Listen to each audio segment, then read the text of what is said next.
Hare Krishna.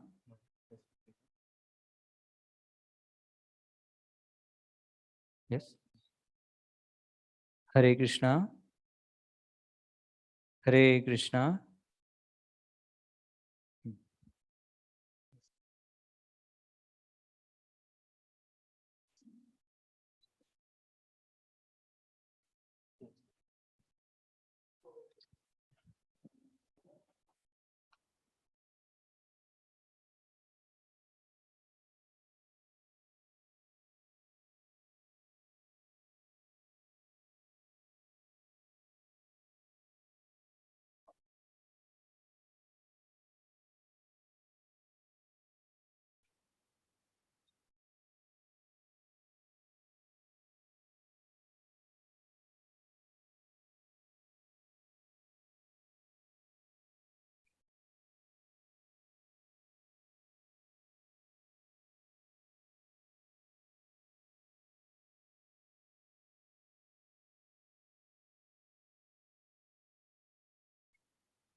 Kunja Bihari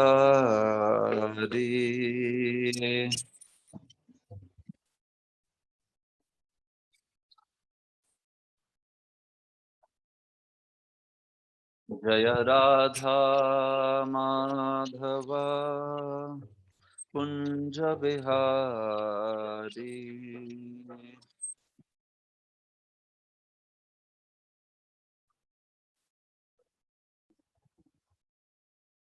Jaya Gopi Jana Vallabha Girivaradhari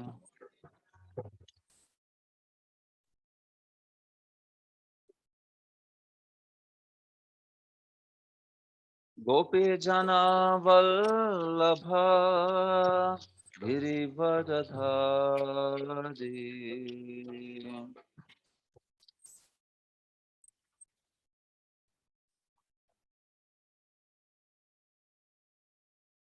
Yashodanandana Vrajajanaranjana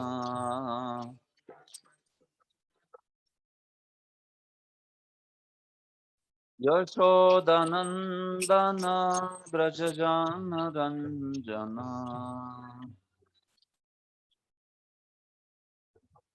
Yamuna Tira Vanachari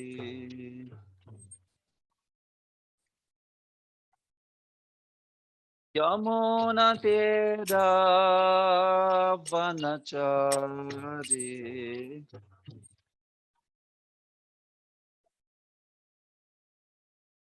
जय राधा माधव कुंज बिहारी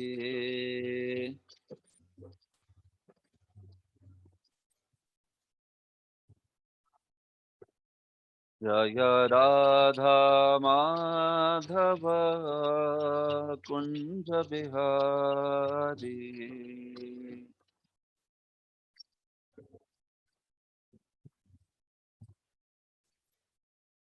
हरे कृष्णा कृष्ण कृष्णा हरे हरे हरे राम राम राम हरे हरे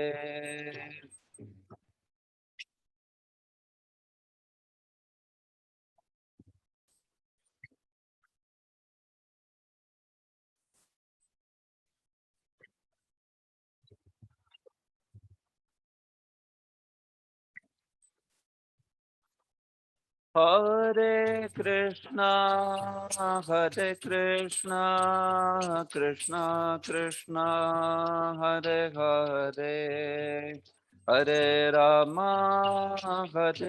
राम राम राम हरे हरे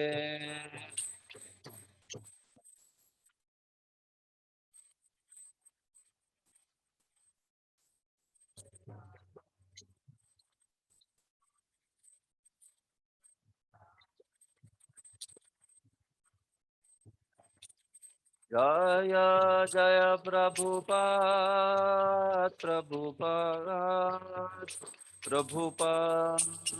प्रभुपाद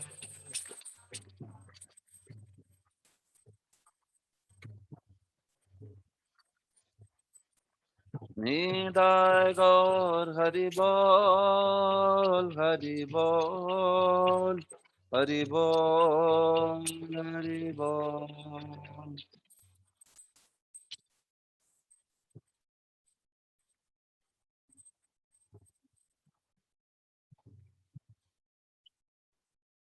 निताय गौर प्रेमानंदे श्री हरि नाम संकीर्तनम की ग्रंथराज श्रीमद् भागवतम की श्रील प्रभुपाद की ओम नमो भगवते वासुदेवाय ओम नमो भगवते वासुदेवाय ओम नमो भगवते वासुदेवाय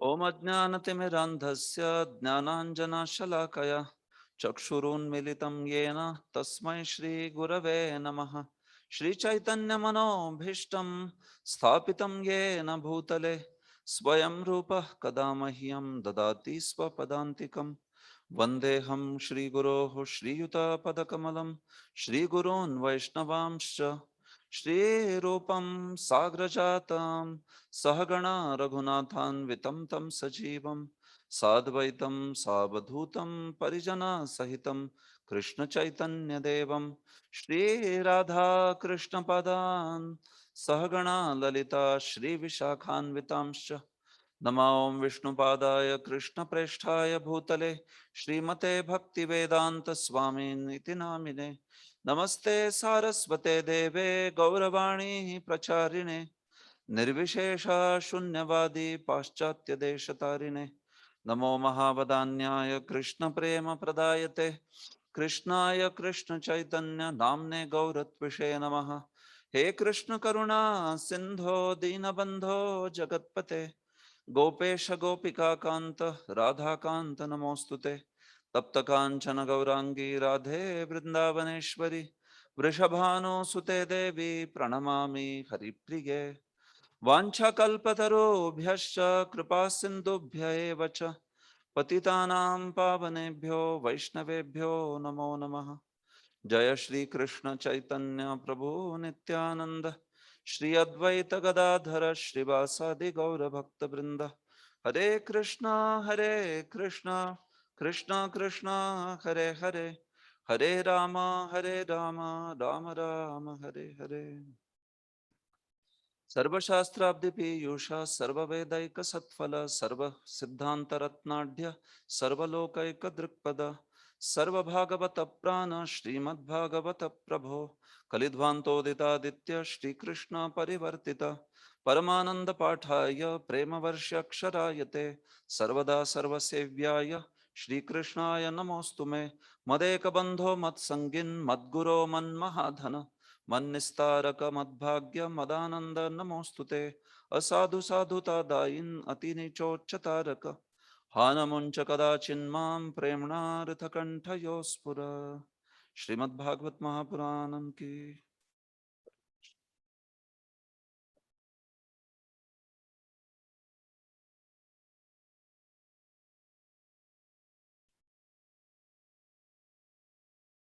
Hare Krishna. So welcome all of you in today's session. We continue the discussions from Canto 3rd. We will complete this chapter today, chapter 12, creation of the Kumaras and others. And also we will be covering a major portion from chapter 13. Just last 10 verses of chapter 12 are remaining. So in yesterday's discussion, we saw from this 12th chapter, the discussion around the discussion around 10 sons of Brahma being created, Brahma manifesting 10 sons. Then also the Vak episode, we discussed that in detail. And after that, Brahmaji gave up that body, which was smitten with that sinful desire.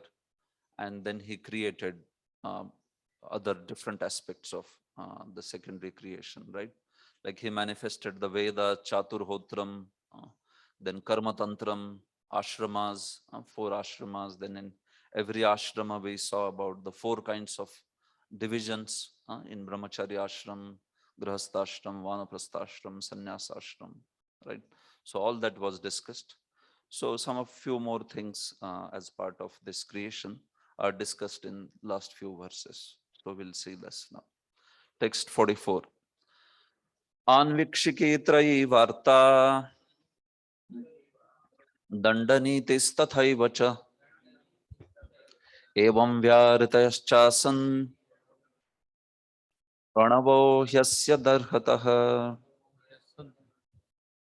The science of logical argument, the Vedic goals of life, and also law and order, moral codes, and the celebrated hymns of Bhu, Bhuvaha, and Swaha all became manifested from the mouths of Brahma, and the Pranav Onkar was manifested from his heart.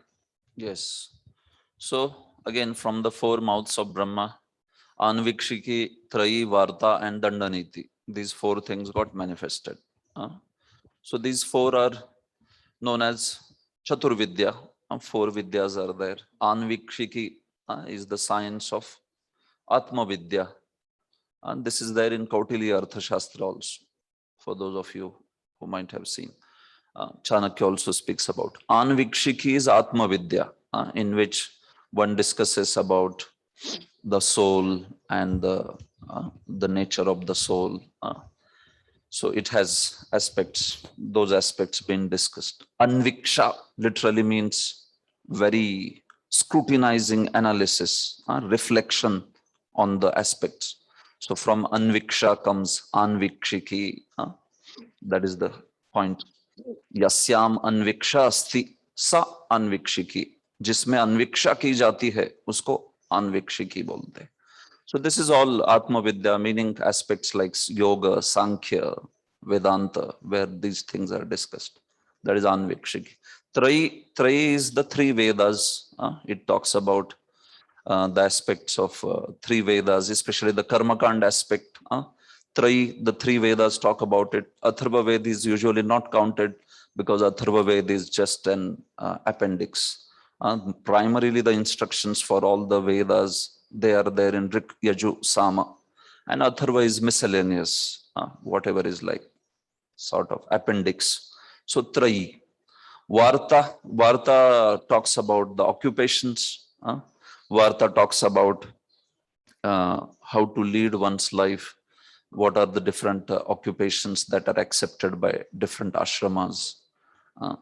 So sense gratification Prabhupada translates because that is addressing the aspect of kama. Anvikshiki is addressing the aspect of moksha. Varatrayi is addressing dharma. Varta is addressing kama, dandaniti, artha. So like that also there is meaning.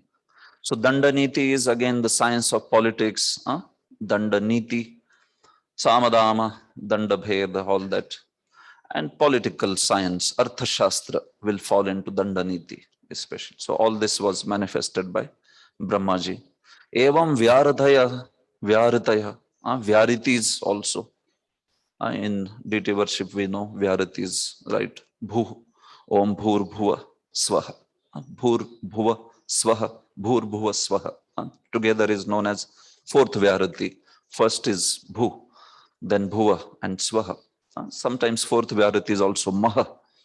So these are their part of Gayatri mantra.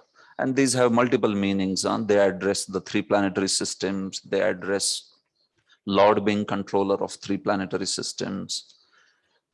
They addressed also sages, saptarshis, so all that fine. Pranavo hyasya daharata. And Omkar was also produced by Brahmaji. Pranava also came out of his mouth. Omkar, right? So Pranava as well as Atha, these such words came out of Brahmaji's mouth in the beginning. So that's why these are considered Mangalya Suchak. Atha, that's why Atha, you will see scripture begins with Atha, Athato Brahma Jidnyasa. So in Tikas, this verse is very common, which talks about Atha and Pranava being vibrated by Brahmaji, and so they are Mangalya Suchak, like that. So all these things are also were manifested by Brahmaji. Next, the creation of chandas is being spoken. Tasyoshnigasilomabhyo Gayatri Chatvacho Vibhoh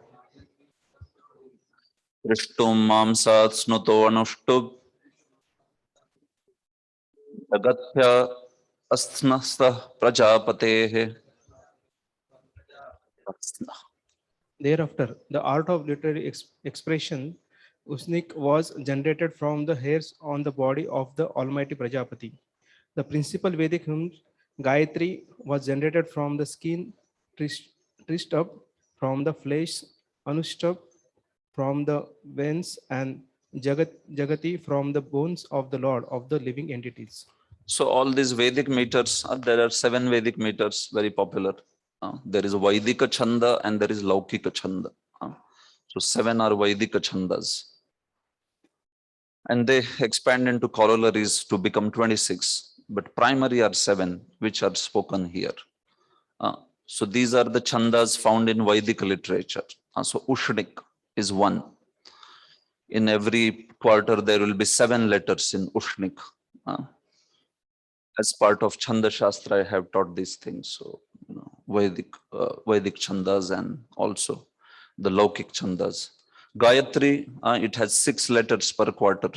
Okay, total 24 letters. Trishtub, it has 11 letters. Anushtub has 8. And Jagati has 12 letters per quarter.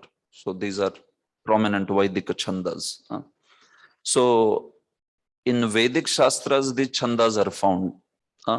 But these are actually roots, meaning these are jatis. Trishtub is a jati. But within Trishtub, there are multiple varieties of Trishtub. So what happened was, in Vedika, certain varieties only were given. And the Laukika varieties came afterwards, later, by those who, in terms of Puranas and Itihasas, Laukik variety came. Like Anuštub is a Chanda, which is Vaidika, but Shlok is not Vaidika. Shloka, which is the Chanda of Ramayana, that was the unique rendition done by Valmiki. So Shloka is not Vedic Chanda. It's Laukik Chanda. Shlok is a specific Anuštub. Anuštub is a general jati. while shlok is a specific, anushtup, like that. Like that, there are other types of anushtup also. So that is the difference between Vaidika and Laukika. It is not that one is higher, one is lower or anything. No, the original Vedic literatures, meaning the four Vedas, they have the Vaidika chandas, while Puranas and Itihasas have the Laukika chandas. That's the point. No other difference. Majjaya panktirutpanna brahati pranato bhavat. Yes, read. The arts of writing Pankti, a certain type of verse, was manifested from the bone marrow of the Lord of the living entities. And the art of writing Brihati, another type of verse, was generated from his life breath. Yeah. So Brahati and Pankti also. Brahati has 9 letters per quarter. Pankti has 10 letters per quarter. So 6 to 12 are being covered in those 7, beginning with Gayatri, ending with Jagati, like that. So these Pankti and also Brahati, they were also generated from Brahmaji. Next, the manifestation of all the Varnas is being spoken in the next verse. Sparshastasya bhava jivaha swarodeha udarhitaha ushmanamindriyanyahu antastha balamatmanah swaraha saptaviharena bhavanti sma prajapatehe. Brahma's soul was manifested as the touch alphabets, his body as the vowels, his senses as the sibilant alphabets, his strength as the intermediate alphabets, and his sensual activities as the 7 notes of music. This is how it is translated in the book? Achha. Okay, because I mean, in Veda base that I'm referring, and that is how it should be, that from Brahma's soul was manifested the sparshas, like that. If it is the Bhagavatam other text way, and achha, like text that. and folio has little difference in the wording. Achha, achha, achha. Okay, fine. So this is the edited one. Yeah, it should be the other way. From Brahma's soul manifested the touch consonants, from his body the vowels, like that. Okay, so from Brahma's soul was manifested the sparsha vowels.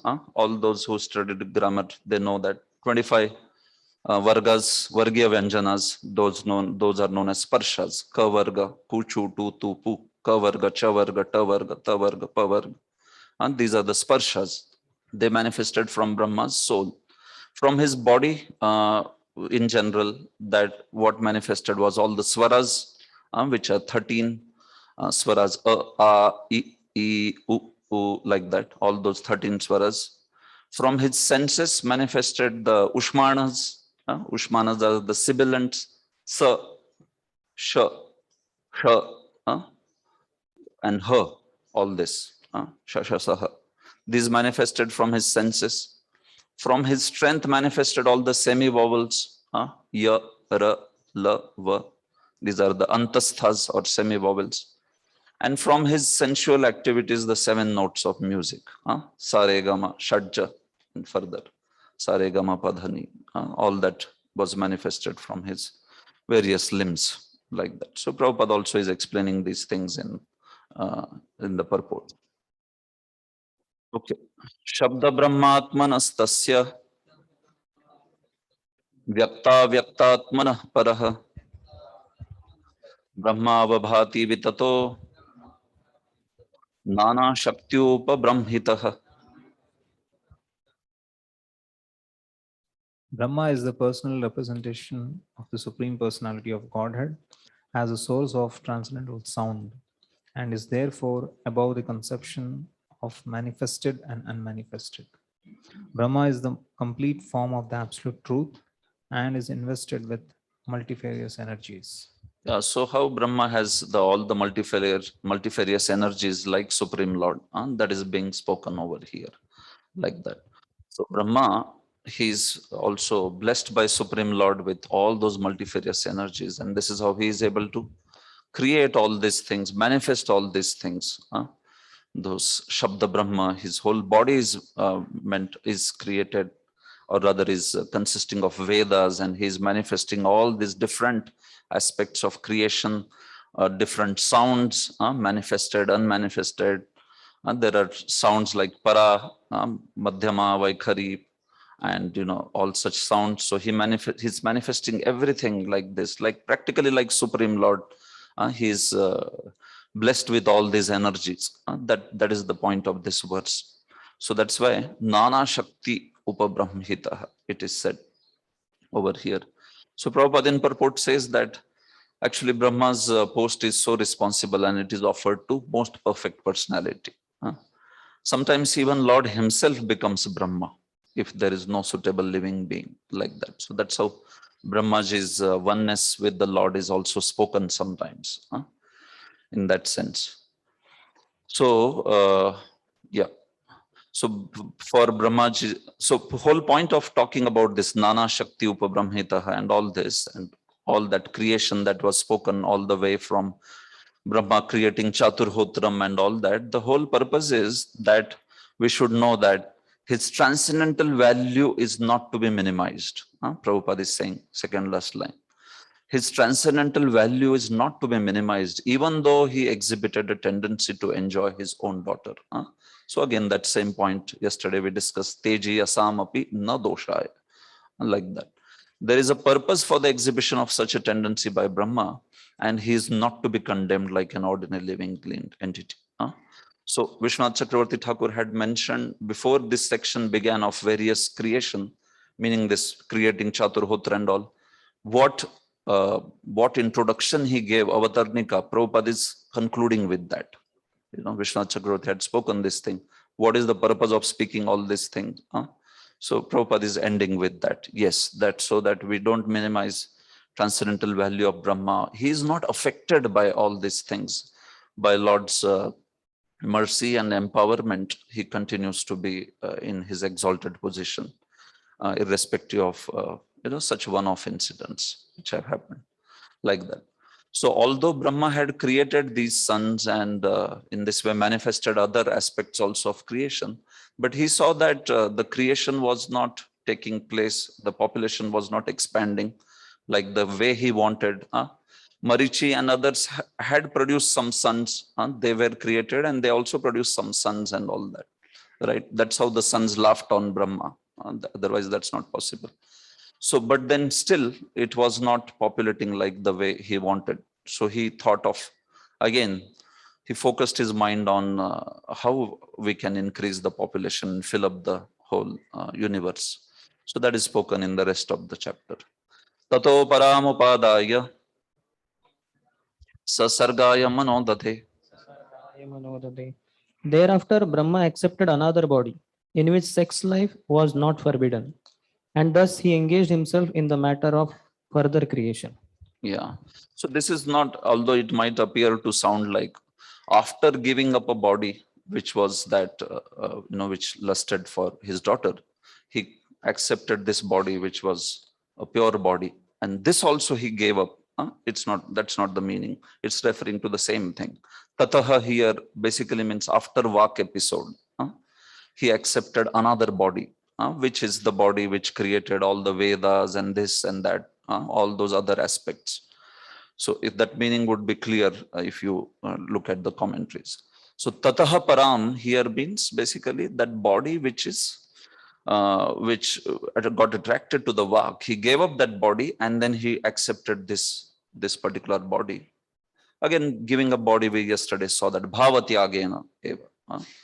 And then with this, he created all these things. So with the same body, now he is thinking about, how to expand the population like that in this way, So the body in which that affection for sex life was manifested, that body was given up. And now Brahmaji accepted a body which was completely pure, like that. So that is the point. When Prabhupada says in the purport, you can see that his former body transformed into fog, as previously described, like that. So that is referring to the same episode again, meaning actually his former body, which was supposed to be lusting for his daughter, that transformed into a fog. So it is referring to that same episode, like that. Yes. Yeah, so he says Brahma therefore had to accept another body to allow himself to be connected with sex. That means that he will produce Manu and Shatarupa who will join. That's the meaning of it. And here also, Yeah. in the former body which was transcendental, Yeah. does that mean that this body is not going to be transcendental?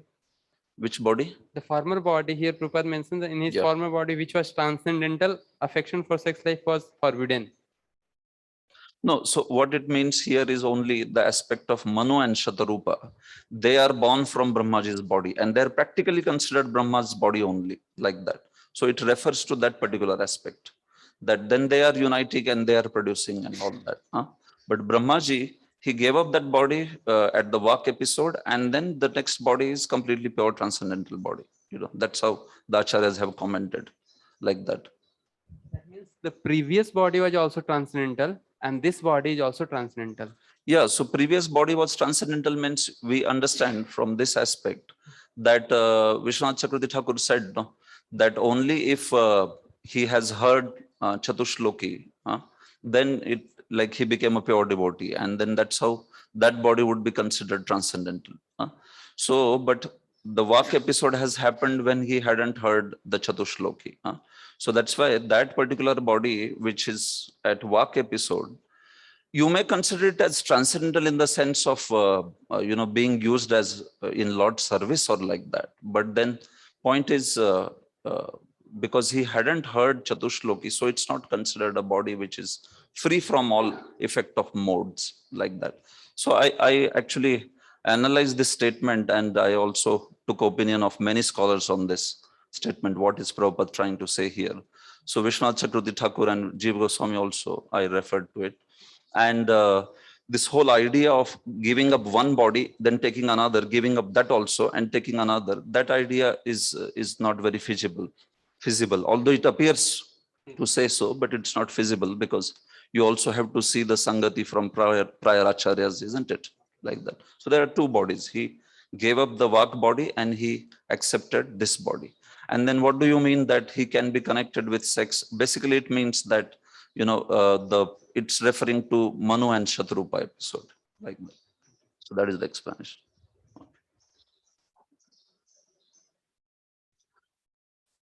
And that's why his former body transformed into a fog, which is actually the prior episode, like that. Okay. Rishinam bhuri viryanam visargam avistritam jnatva tadradhaye bhuyash chintayamasa kaurava.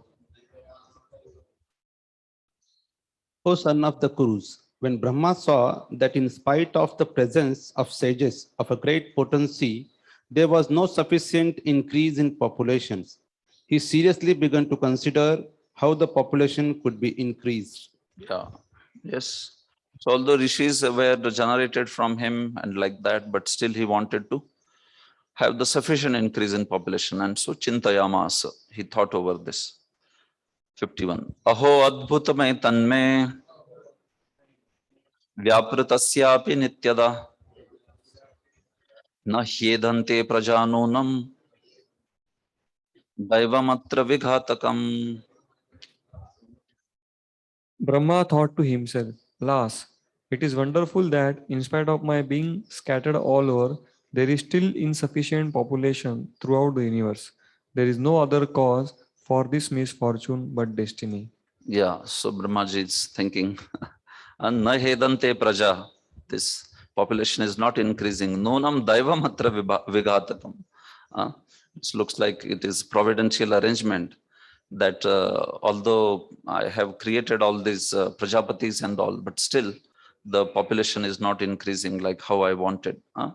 So when he was thinking like this, then that's when Manu and Shatrupa appeared. Evam yukta kritas tasya Daivam chavekshatastada kasya rupam abhudvedha yatkayam abhichakshate. While he was thus absorbed in contemplation and was observing the supernatural power, two other forms were generated from his body. They are still celebrated as the body of Brahma. Yeah. So in this way, when he was thinking like this, contemplating in this, so then what happened is kasya rupam abhudvedha. Kasya means here, ka means Brahma. Brahma's roop, Brahma's form split into two. Kasya rupam. Like in Keshava, ka is there, right? Ka is Brahma. So kasya doesn't mean whose. Kasya means Brahmana. Brahma's form split into two. Dvedha. Yat kayam abhichakshate. And that's how that is called as kayam. These two personalities, Shatrupa and Manu, are also known as kayam. Because they were born from ka. Ka se jo bana wo. Kasya patyam kayam. Like that. So that is yat kayam abhichakshate. So these two personalities were known as kayam. Okay, basically they are Manu and Shatrupa. Swayambhu Manu and Shatrupa, like that. So that is the point. So they were actually Brahmaji's body only. Understand? Brahma's body only. Of course, Manu is still considered son of Brahmaji because he's produced like that. But they are considered not different than Brahma's body only. His body only split into two. Although it remained there, but his body split into two. And that was one was Manu and one was Shatrupa, like that. So this is how that aspect of where the sex is accepted, that aspect is connected by acharyas, like that. Tabhyam rupa vibhagabhyam mithunam samapadyata.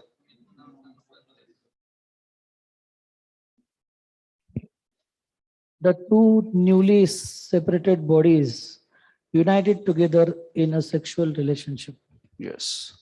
Yastu tatra puman sobhun manu swayam bhuva swarat striyasit shatarupakya mahishasya mahatmanah. Out of them, the one who had the male form became known as the Manu, named Swayambhu Manu, and the woman became known as Shatarupa, the queen of the great soul Manu. Yes. So the Purusha, Puman was Manu, Swayambhu Manu, born from Swayambhu, so Swayambhuvaha. And Stri was Shatarupa, who was the queen of Swayambhu Manu. 55. Tada mithuna dharmena Raja hedamba bhuvire. Thereafter, by sex indulgence, they gradually increased generations of population one after another. So Brahma, also Manu and Shatarupa. Then they produce the children, 3 daughters, 2 sons, that is spoken in the next verse. Sachapi Shatarupayam Panchapatyanna Jijanat Priyavratottanapadau Tisrah Kanyascha Bharata Vakutir Devahutischa Prasutiriti Sattama. O son of Bharat, in due course of time, he, Manu, begot in Shatarupa, 5 children, 2 sons, Priyavrata and Uttanapad, and 3 daughters, Akuti, Devhuti, and Prasuti. Yes, so these are the famous children of Swayambhu Manu and Shatarupa, and rest of the Bhagavatam is primarily talking about them, dynasties of these personalities, right? 3rd canto here onwards, I mean this whole Kardama Devahuti episode, then 4th canto will again talk about these personalities, descendants only, Uttanapad, Priyavrat. Priyavrat would be discussed in 5th, Uttanapada's descendants are all discussed in 4th chapter, 4th canto, then 5th will discuss Priyavrat. So it will go on like that. So primarily Bhagavatam speaks the events of 51st years, first 7 manvantars. Primarily it speaks about it. Padma Kalpa and all, we saw that, some of the events which were discussed in third canto are referring to Padmakalpa, which is again 4 definitions of Padmakalpa. But otherwise, Bhagavatam is primarily Brahmaji's this day, in which we are 51st year, first day. And in that, it is discussing from Swayambhu Manvantar up to Vaivasvat Manvantar, in which we are. All the way, Canto 10, 11th, 12th, it is all discussing Vaivasvat Manvantar's pastimes only. So from here it begins, where Swayambhu Manvantar's incidents are being spoken, and it will just speak all these Manvantaras. In between, there is some drift, like Ajamil story. It's talking about some other Manvantar, and some other like pastimes here there. But otherwise, primarily it is this thing. These 7 Manvantaras will be discussed like that. So that is the thing. So yeah, okay, one more verse. Akutim ruchaye pradat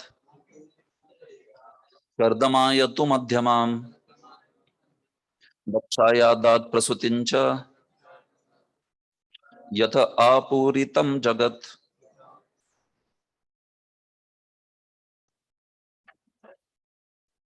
Yes. The father, Manu, handed over his first daughter, Akuti, to the sage Ruchi, the middle daughter, Devahuti, to the sage Kardama, and the youngest, Prasuti, to Daksha. From them, all the world filled with population. So these 3 daughters, they were handed over to 3 great personalities, Ruchi, and then Kardama, and also Daksha. So all their dynasties and all will be explained in different cantos of Srimad Bhagavatam. Ruchi and Akuti, they have this son Yajna. Then Kardam Devahuti, they have this Kapila Muni as their son. Daksha and Prasuti's, famous 16 daughters are there. They are discussed, and all that, all other aspects will be discussed further. So that is primarily the Bhagavatam. Thus end the Bhaktivedanta purports of 3rd canto, 12th chapter of Srimad Bhagavatam, entitled Creation of the Kumaras and Others. Okay, so that was it. You have any question before we move to the next chapter?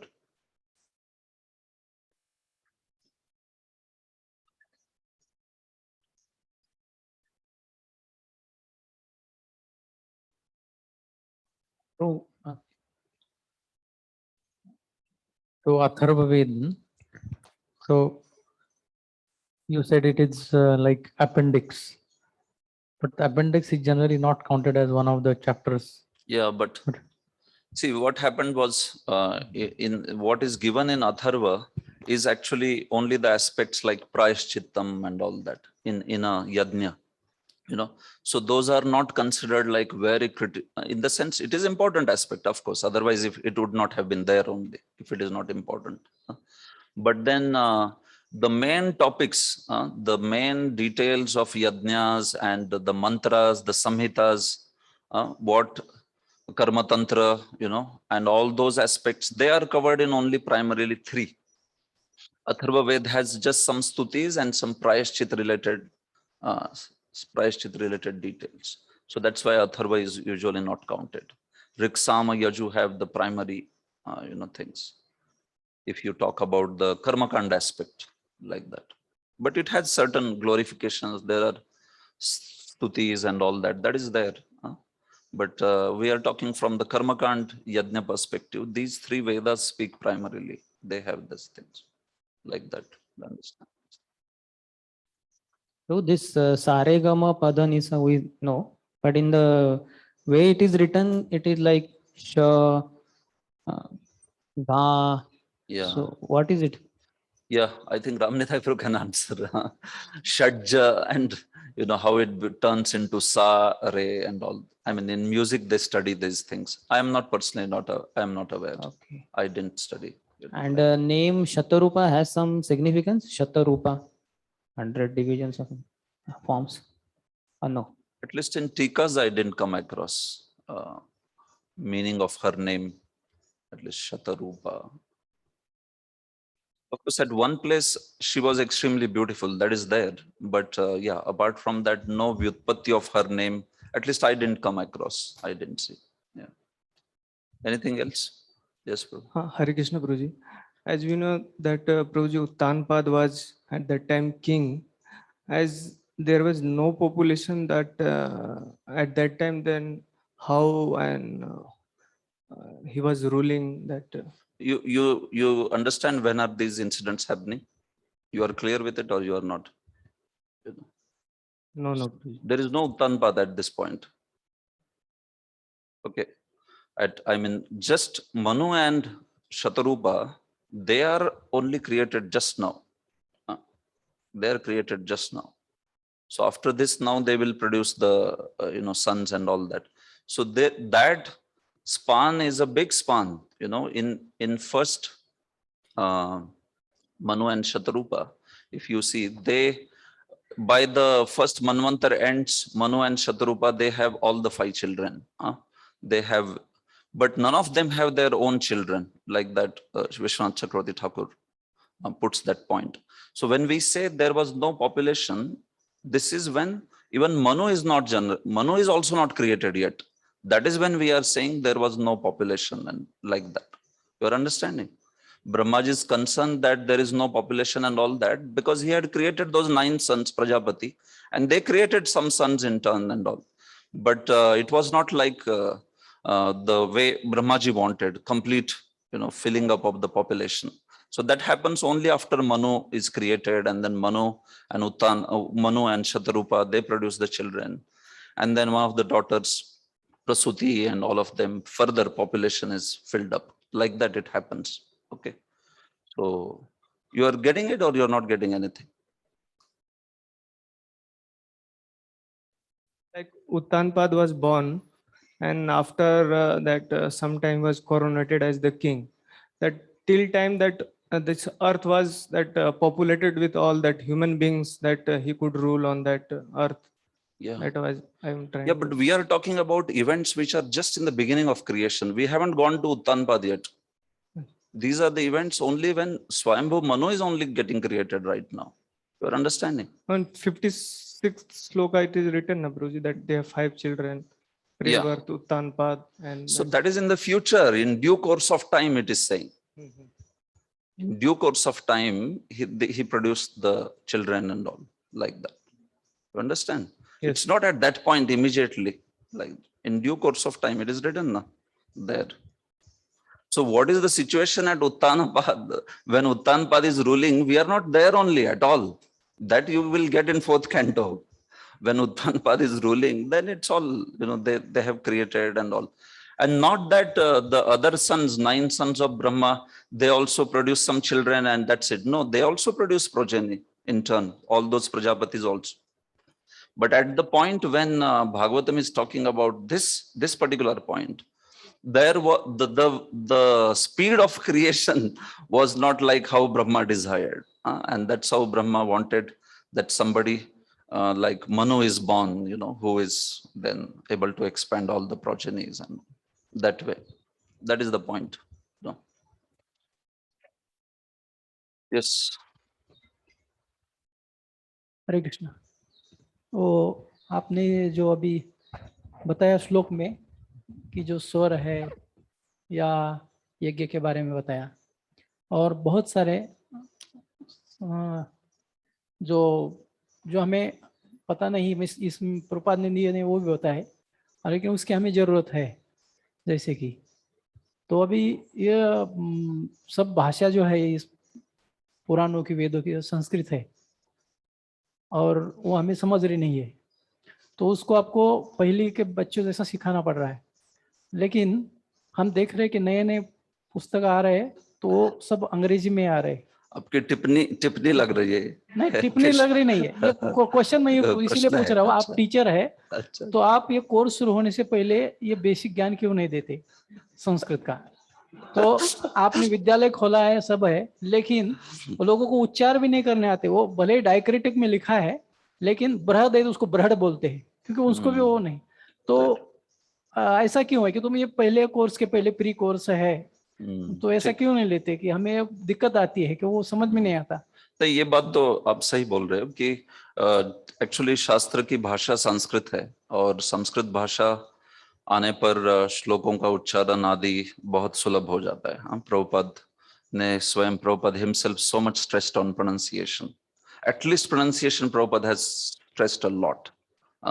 Grammar he has spoken in some places only, but pronunciation he was very particular.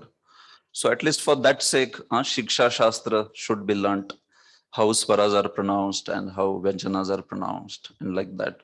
Especially for those of us who have the responsibility of sharing this knowledge with others. So people also see whether we have that traditional aspect of knowing the language also. Although we can very nicely explain the philosophy, but this aspect is also there. So at least serious students of Shastra should learn it. And there are enough quotes of Prabhupada also, where he speaks these things, encourages these things like that. So yeah, so that is the point. So जिनकी नहीं अभी यहाँ पे जिनकी नहीं गंभीरता है वो ले लेंगे वो प्रभु, हमारे ठीक है. आगे के कोर्स में चले गए, वो ब्रह्मचारी मेरे साथ आए थे बाहर, तो इसी प्रोनाउंस के कारण हमें दोनों को सब लोग हंस रहे थे, एक प्रोग्राम में गए थे हम. हाँ ठीक है, तो नहीं इसलिए बनते हैं. आप तो आप कुछ इसके पहले कोर्स शुरू करने के पहले उच्चार कैसा करना ये तो सिखाइए. हम लोग करेंगे इसके ऊपर कुछ. यस प्रभु. प्रभु जी 47th वर्स में प्रॉपर राइट्स वन महाकल्प, so ये महाकल्प I don't remember what it is.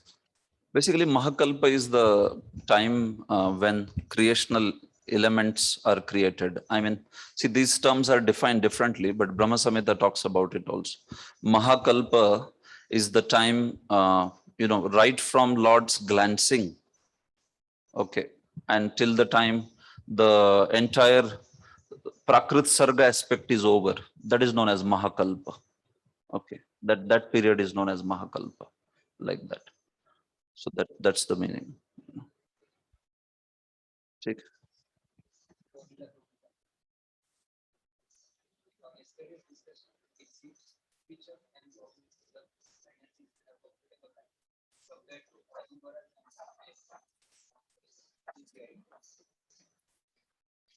Yeah, you can read once. Hare Krishna. This is clarification from Gaurlila Prabhu. From yesterday's discussion, it seems Kutichak and Bahuda sannyasis have comfortable life compared to Audumbaras and Fenapas, Vanaprasthas. Please clarify. Yeah. Yes, actually, Vanaprastha has the aspect of tapas. Okay, Vanaprastha is oriented towards tapas. So more than sannyas, Vanaprastha is supposed to be doing tapasya. Actually, that is how it is, And Satyam aspect is for sannyasi, where he is teaching, preaching the absolute truth and like that. So that's how you will see that, because Manu also speaks about this, that one has just come out of Grihastha where one has led a life of luxury and led a life of whatever restricted sense enjoyment. So that's why to instill that value of Vairagya, an intense dose of tapas, intense dose of renunciation and Vairagya is given in the phase of Vanaprastha, like that. And once one becomes purified by that aspect of tapasya, that's the focus of Vanaprastha, like that. And then in sannyasa ashram, one is focused on the aspect of jnana. Vanaprasthas, you don't speak so much about Atma Vidya and Jnana in that particular ashram. In sannyas ashram, you speak about these things. So in sannyas, the focus shifts then from tapas to Atma Vidya and preaching of it and sharing and practicing, like that. So that is how Fenapa and Udumbar might appear more austere. Yeah, because that's the focus of that ashram, tapas. Okay, fine. So we should move on. Yes, Prabhu. Online students. Yeah. From Brahma body, Satrupa and this Manu come, and in fourth canto it was mentioned Adharma also comes. But when they get married, it was told brother sister get married, and here it is told it is Kaya. But on what basis? There it is told it is Adharma, but here it is told they are see Ansha of Vishnu and Lakshmi. So that's what these are ordained. Actually, they are ordained to be acting in this way. See, Lord is providing the apparatus to increase ignorance in this world, and then in that particular aspect, adharma is the one who is going to act in that particular fashion. Now, adharma is not like a demigod or something, but he is also a jiva who wants to propagate ignorance in that manner. So such a personality gets empowered to spread, to act as somebody who instigates and spreads ignorance in this world. Okay, so these are ordained roles actually for them. Again, by ordaining, I don't mean that both of them are equally qualified. No, even that kind of living entity is only chosen. In explanation of Kali is also spoken. So Kali has this aspect of spreading all the vices and everything. So does that mean that Kali is also empowered servant of Lord? Like that? No, but that soul is taken like that only. One who also has a desire for spreading, that kind of thing.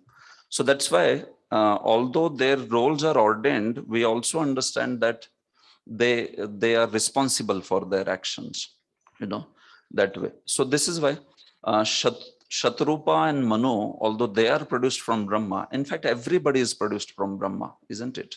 In one way, we see that everyone is produced from Brahma only, right?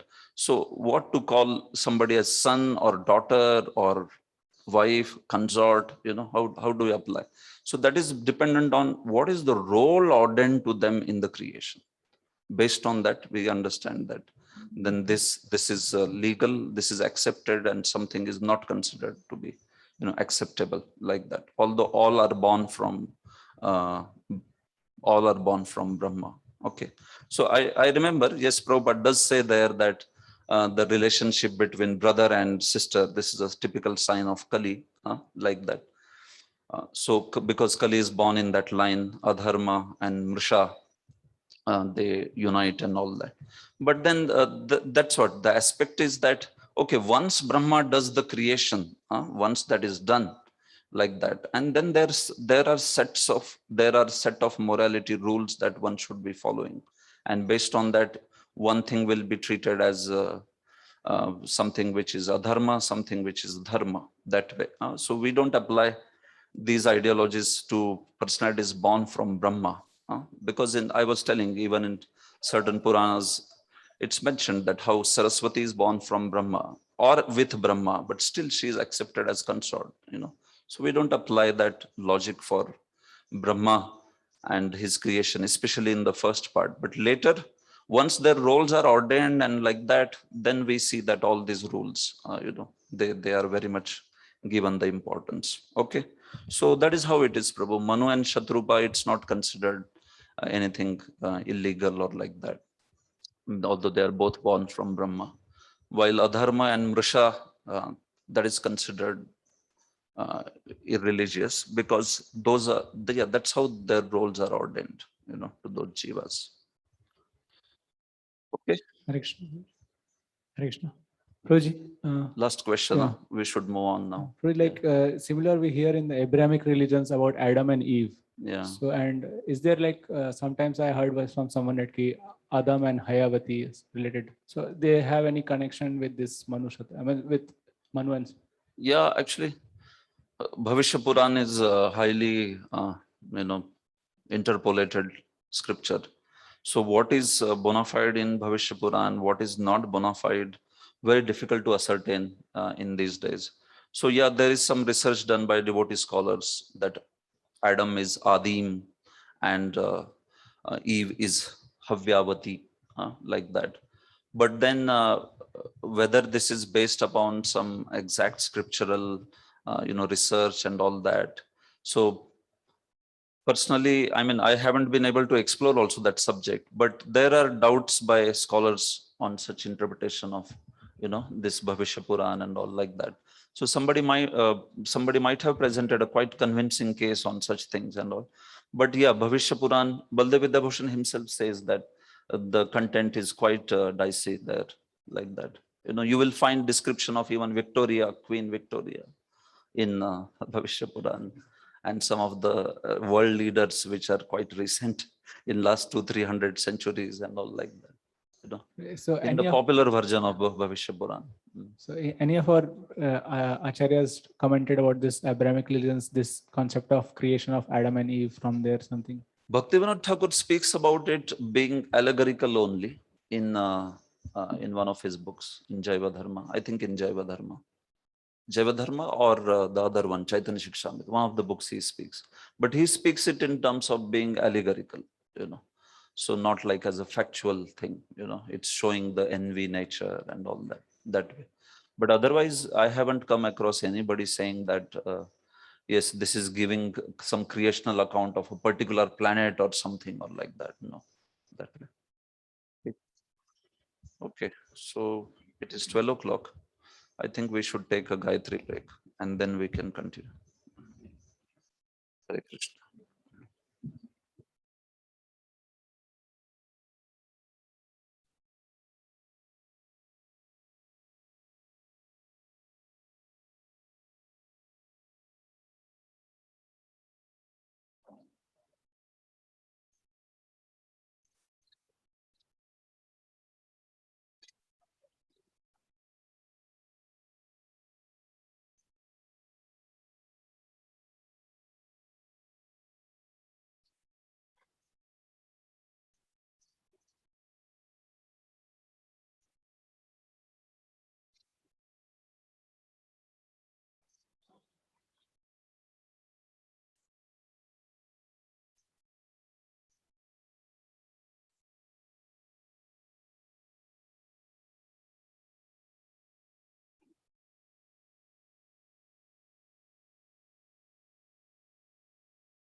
Hare Krishna. So we continue now with the chapter 13. We'll start this chapter now. So in this chapter, chapter 13 is entitled The Appearance of Lord Varaha. So primarily, there is discussion towards the end where there are prayers glorifying Varaha as Yajnamurti. So that is only the time consuming section. The rest of it is more like narration only. So we'll see this. So in this chapter, basically the appearance of Lord Varaha is spoken. And this is spoken in the context where Manu, when he was instructed by Brahmaji to create progeny, he found that his place of residence is only not there. Manu resides on Bhuloka, and he found that the Mahi or Bhuloka is missing, so where he will reside and where he will expand the population. What had happened was the whole earth had gone to depths of the Garbhodak ocean. So in order to bring back the earth, Lord appeared as Varaha. So this is an incident. Now here that Bhedopi Ekvat Varnanam is there. This particular incident where Manu is not finding the Mahi, the Bhuloka. So this is actually Shvetavaraha Kalpa. But then suddenly at one point in the chapter, you also hear Lord fighting with Hiranyaksha, which is like actually, which is Manvantar. Means Shvetavaraha Kalpa, fine, but in that, especially this episode where Manu is not able to find the planet, that is from Swayambhu Manvantar, obviously, first Manvantar. But Hiranyaksha is born to Diti, who is one of the daughters of Daksha. And Daksha is reborn in the 6th Manvantar, Chakshusha Manvantar, after he is killed in that famous episode. So all that is there, it's coming. So point is that Hiranyaksha's killing is happening in Chakshusha Manvantar.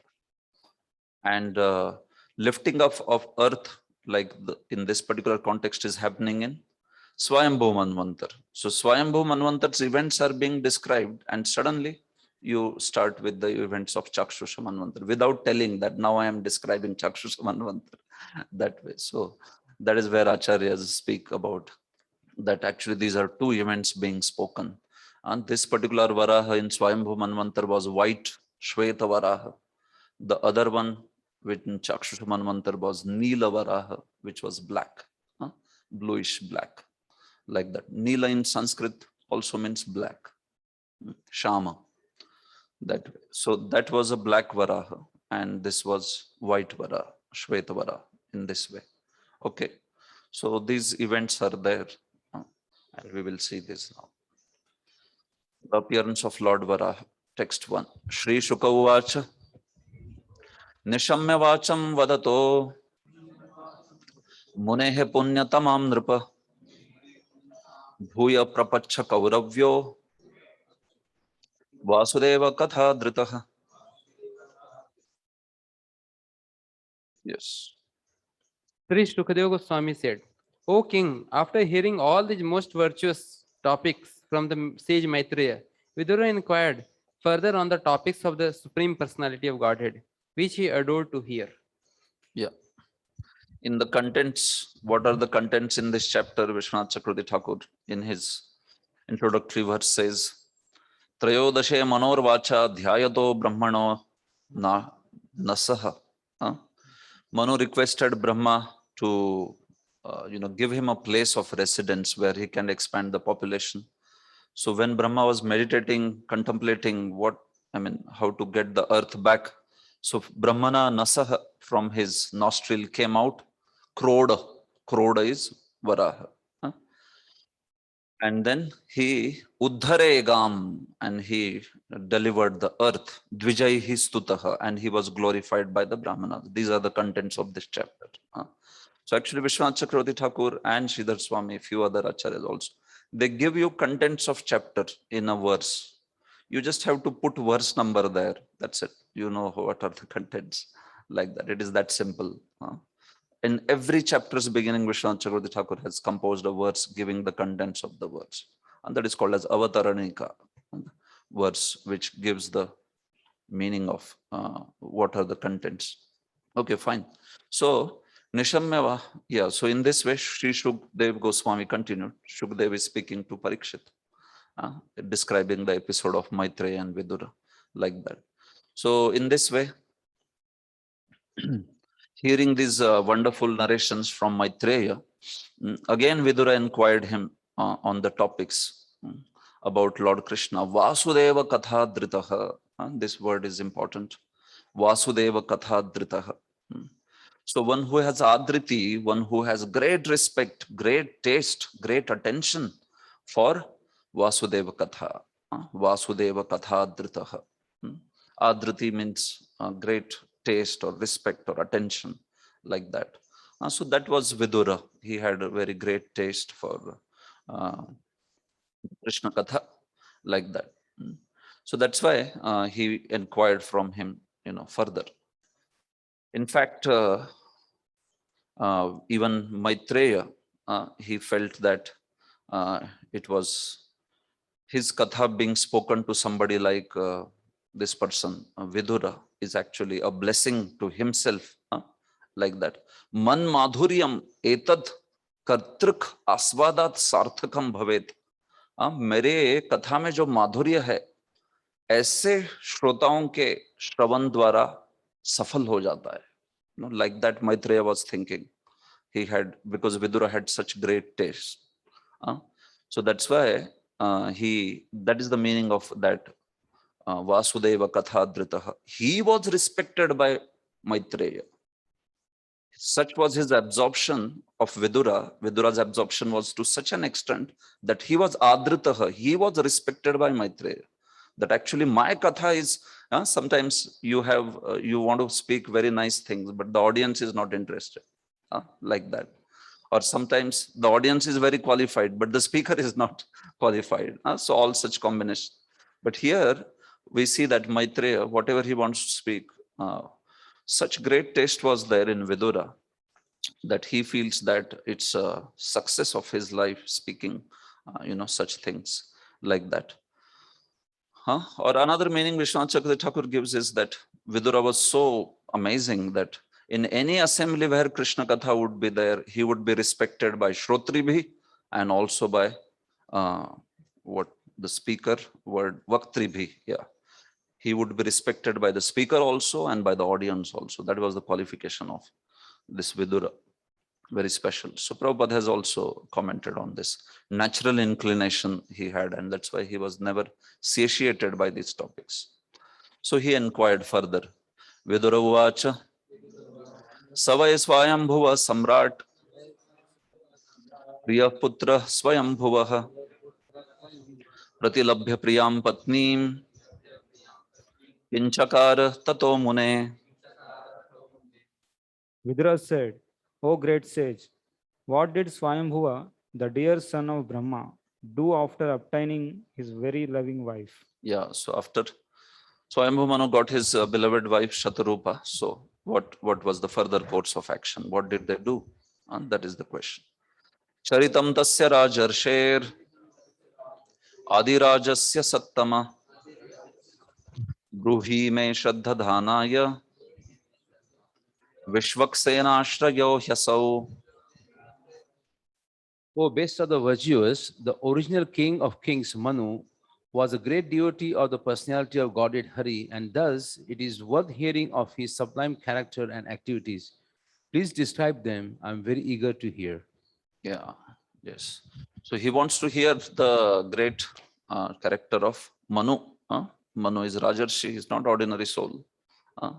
He is exalted. Adirajasya Rajarshe Charitam Bruhi. You please speak this. And I have great faith. I am very eager to hear these things. Because this person, Manu, is Vishvaksena Ashraya. He is actually the one who has taken complete shelter of Supreme Lord Vishvaksena. So that's how he was very eager to hear about Manu and his activities and his progeny, like that. So Prabhupada says, in the absolute world, there is no difference in quality between the Supreme Lord and his pure devotee. Therefore, hearing the topics of Lord and hearing of the character and activities of pure devotee have the same result, namely the development of devotional service, right? In fact, in the next verses, he will say that hearing of Lord's devotees' glories is even greater than hearing Lord's glories. Tasmat parataram devi tadyanam samarchanam. So he will speak that in the next verse. Shrutasya pumsam suchirashramasya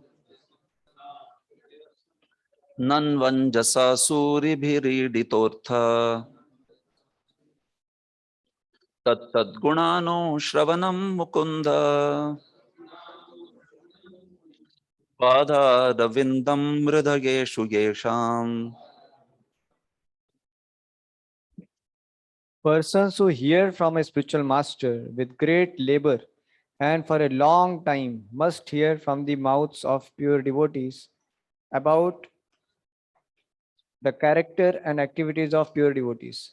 Pure devotees always think within their hearts of the lotus feet of the personality of Godhead, who awards his devotees liberation. Yes. Pumsam shrutasya suchirashramasya artha. Actually, those who are the spiritual practitioner, especially on the path of bhakti, they have great regard and they have this important aspect of shravanam, right? So what is the perfection of that shravana? Artha literally means, artha means what should it result to? What is the phala? What is the object? Suchirashramasya, when they are making a great effort to hear the glories of Supreme Lord, to hear about all these devotional topics. So what he is saying, that somebody who is hearing on the path of devotional service, what is the artha, what is the perfection of that hearing? Suribhi iditaha, and not by you or me, somebody is confirming, no. That perfection is also confirmed by great suris, very great intelligent personalities, very great pure devotees, suri, like that. So what is that artha? Tattat gunanushravanam, hearing the qualities of those personalities, yesham hridayeshu mukunda padaravindam, meaning actually hearing the qualities of those devotees, pure devotees who hold the Lord's lotus feet in their heart. That's the perfection of your hearing. See how that verse is being spoken actually. That it's not just another detail that you also hear pure devotees. You focus on Lord's glories, but then also hear about some devotees. No, he's speaking in this manner that that's the artha, that's actually the object, that's the fruit. Meaning that's the best hearing, that in which one is hearing about the glories of Lord's pure devotees, because they cannot be separated. Of course, we are not making a comparison, but they cannot be separated.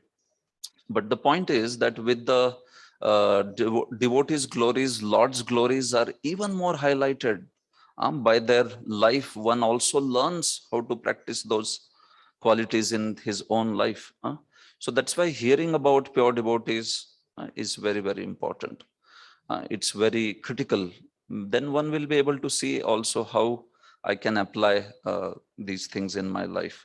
Just hearing Lord's glories, one may not understand how one should cultivate those qualities in one's life and all. But of course, Lord's glories and devotees' glories, they are not, they are inseparable, they are integral, like that.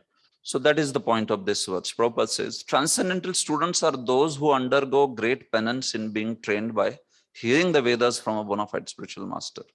What is that? What is the word that he is referring to? Yeah. Suchira Shramasya, basically. That's, yeah, it's a great penance. It's a great hard work.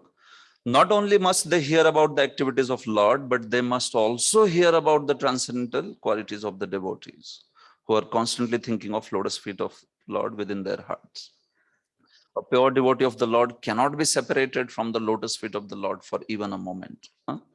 Sometimes some neophyte Vaishnavas may have such idea that only glorification of Lord should be done his pure devotees. Even coming in the pages of Bhagavatam, they may feel like there are certain sects like that who feel like only Lord's glorification should be there. Not of even personalities like Prahlad and Dhruva, who are coming in the pages of Bhagavad. So point is, a pure devotee of Lord cannot be separated from lotus feet of Lord for even a moment. This is the point. Especially this verse is talking about pure devotees. That qualifier is there.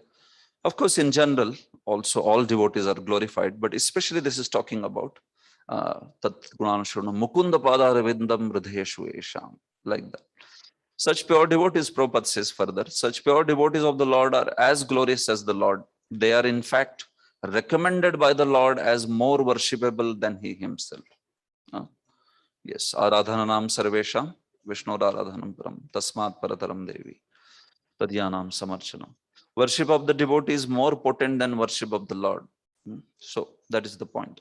So here the glorification, his eagerness to hear about the glories of Manu, and in connection to him, personality is in connection to him. He is also substantiating by this principle that actually hearing the pure devotee's glories is, it's like artha, is like object. Is Vishwanath Chakravarti Thakur says, Vaishnav Katha Shravanam Vina Vidusham Api Vidya Vifala Bhavati. He says, Vaishnav Katha Shravanam. Unless and until one hears the glories of Vaishnavas, even those who are very learned, their Vidya also will not bear any fruit. Like that. So that is why he is glorifying this aspect. Shri Shuka Uvacha Iti Bruvanam Viduram Vinetam Sahasrashiršnascha Sahasrashiršnascharanopadahanam Prarishtaroma Bhagavat Kathayam Praniyamano Munirabhyachashta. Sri Shukadeva Goswami said, the personality of Godhead, Sri Krishna, was pleased to place his lotus feet on the lap of Vidura, because Vidura was very meek and gentle. The sage Maitreya was very pleased with Vidura's words, and being influenced by his spirit, he attempted to speak. Yes. So, in this way, Vidura was very humble, very gentle, and very gently he expressed his eagerness also to hear. Vidura is glorified as Sahasra Shirshnash Charanopadhanam. Upadhanam means literally pillow. It means a pillow, Upabarhanam. So, Vidura was the pillow for Lord's lotus feet. Sahasra Shirshna Charanopadhanam. So, Acharyas have quoted, Prabhupada is also quoting that episode where Vidura received the Supreme Lord at his home in Hastinapur. And then we see that Lord went to his home. Not only he had that all the wonderful reception that he gave, but also Lord rested with keeping his feet in the lap of Vidura, and giving him full assurance that how dear Vidura is to him, to the Supreme Lord. So Sahasra Shirshna here means Krishna. That is how Acharyas have translated. Prabhupada is also translating. Charanopadhanam. सहस्त्र शीर्षण कृष्ण के चरणों के लिए जो एक उपबरहन तकिया के रूप में थे, ऐसे Vidur. So because of his inquiry, Prarishta Roma, Maitreya became extremely delighted like that. And in this way, by his inquiries, he was inspired to speak further.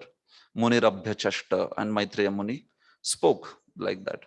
So Prabhupada says word Sahasra Shirshna is very significant. One who has diverse energies and activities and a wonderful brain is known as Sahasra Shirshna. So this appears to be based on Jiva Goswami's comment of Sahasra Shirshna, where he says that Ananta Sankhyanam Shirshna Sreshtha Rupasya. He says that Krishna is Sreshtha Rup. Even amidst all the forms of the Lord, he is the greatest form. He is the best form. So that is Srila Jiva Goswami's comment on Sahasra Shirshna, like that. Prabhupada quotes that personality of Godhead was pleased to dine sometimes with Vidura at his home, and while resting, he placed his lotus feet on the lap of Vidura. Maitreya was inspired by the thought of Vidura's wonderful fortune. And that's how his bodily hair stood on end, prarishta Roma, like that.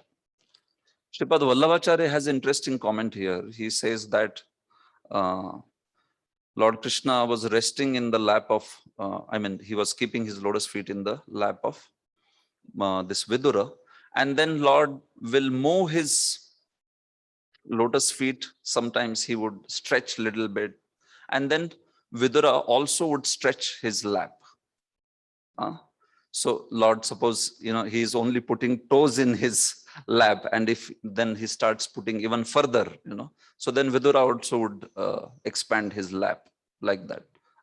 So just as how to make Lord's lotus feet comfortable, he expanded or whatever, contracted his utsanga, his lap, like that. So same way, he says, the point there that is coming is that same way, actually here, Lord's glories are like Lord's lotus feet, and they are being expanded.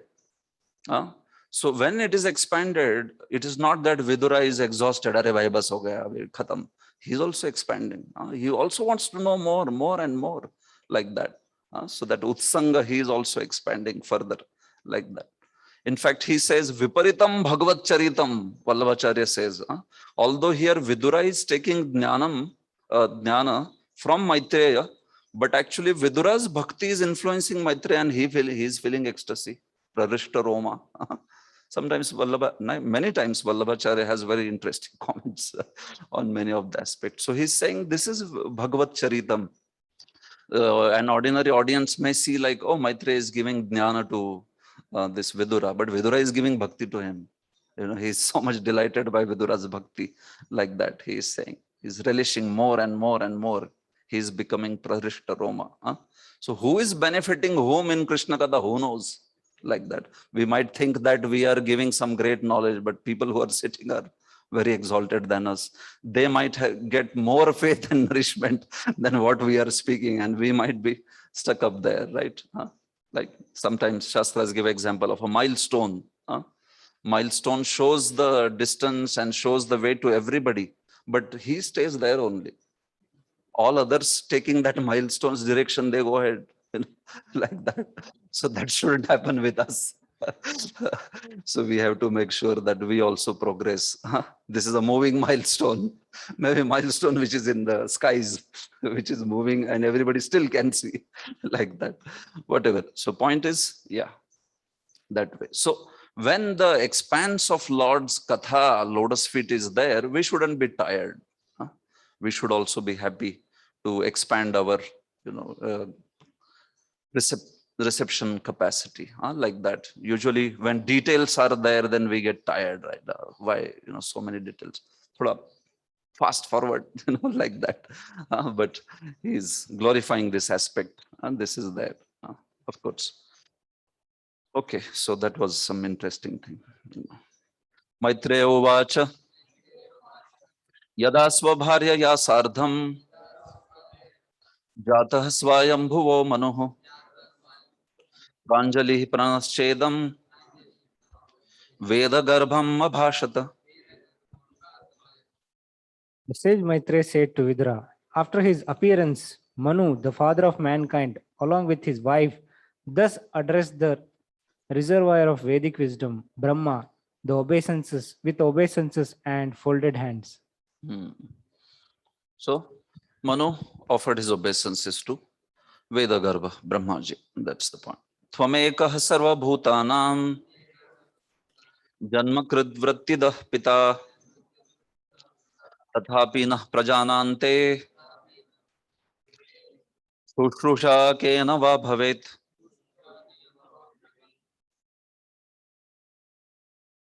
Yes, please read.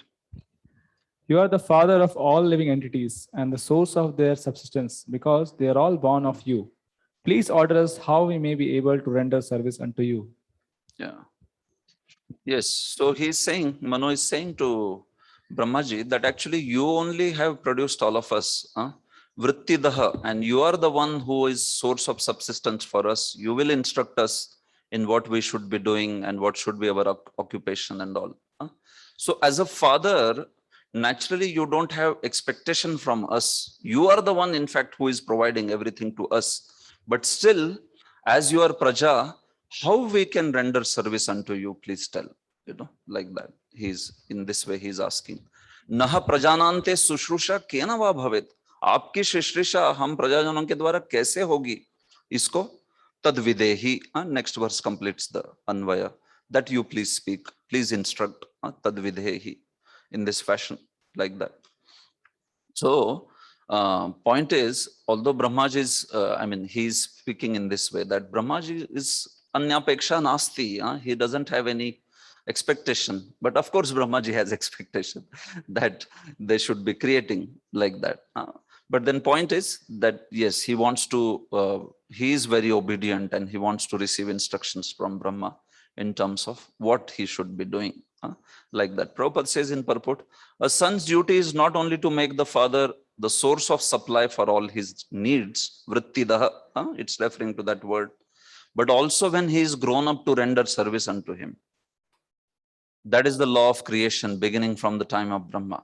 The father's duty is to bring up the son until he is grown, and when the son is grown up, it is his duty to render service unto the father.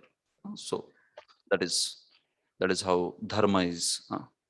Tadvidehi namastubhyam karmasvidyatma shaktishu yat kritveha yasho vishvak amutra cha bhaved gatihi. O worshipful one, please give us your direction for the execution of the duty within our working capacity, so that we can follow it for fame in this life and progress in the next. Yeah. So, O worshipable one, Idya, please speak how we should be rendering service unto you. Namastubhyam, we offer our obeisances unto you. Atma Shaktishu, please tell us in what way we can serve you as per whatever is our capacity. Atma Shaktishu, right? Like that. So, point is, a son or a dependent is required to be obedient, right? And that obedience, point is that he also has a certain capacity, or he has a certain, he's with certain qualities and capacities. So that is also recognized, right? A superior here, when he's saying, please instruct us in what we should be doing, he's also putting that as Atma Shaktishu.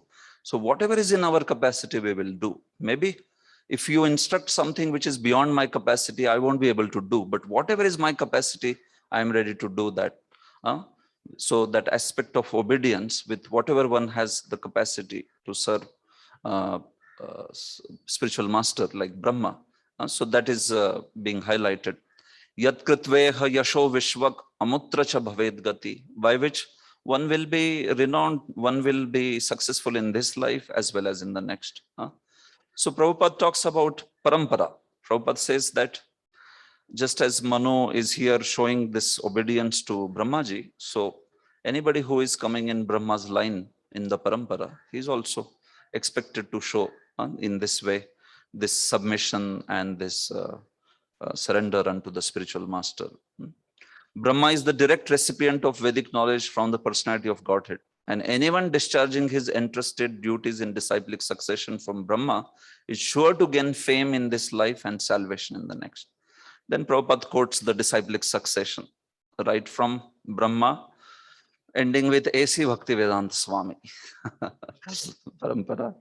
This line of disciplic succession from Brahma is spiritual, whereas the genealogical succession from Manu is material. But both are on the progressive march towards the same goal of Krishna consciousness, right? There is a parampara of Brahmarshis, or there is a parampara of sages, and there is a parampara also of Rajarshis like Manu, which is like a seminal parampara. But point is, both are meant to take one to the progressive march towards goal of Krishna consciousness. That is the point. Text 9. Brahmavacha Pritastubhyam aham tata Swasti stadvam kshiteshvara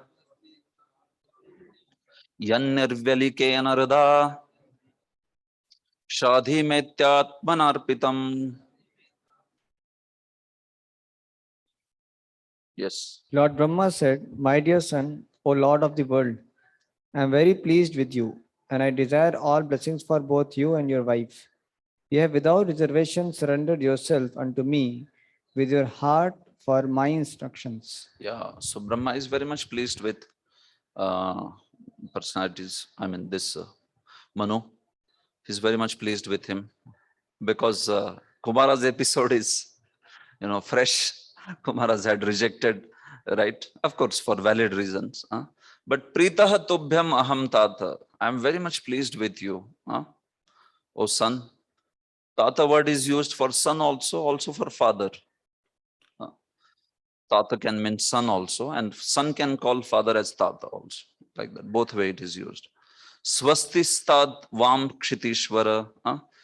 Let there be all auspiciousness, swasti, for both of you. Yan nirvyalikeyan hृदा shadhi me iti atmana arpitam.